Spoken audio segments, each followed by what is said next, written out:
There is often some misbeliefs about what should happen to anti-epileptic drugs once we initiate a ketogenic diet. Ketogenic diet can't be seen as a natural treatment. It has side effects just like any anti-epileptic drug, and really should be utilised in the same methodology as we would use an anti-epileptic drug. Namely, we add it into therapy, and then if it's working, consider withdrawal of other anti-epileptic medication that may not have worked. And there's no reason why an individual child should only be on a ketogenic diet with no other medication if it's actually the only thing that has actually worked or shown improvement in seizures. There's also a misbelief amongst some that individuals have to remain on anti-epileptic drug to be safe, but we've got no evidence about that. The ketogenic diet is another anti-epileptic medication.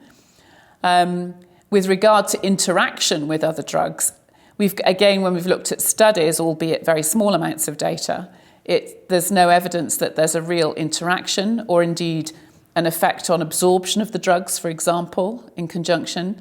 There are some drugs that have similar side effects to the ketogenic diet, such as producing a mild acidosis in the blood, an increased risk of renal stones, where we probably need to be a little bit more aware and perhaps withdraw those medications if at all possible should the ketogenic diet work. And drugs such as topiramate, zonisamide, which have similar carbonic anhydrase inhibition effects and produce a mild acidosis just like the ketogenic diet with the increased risk of stones.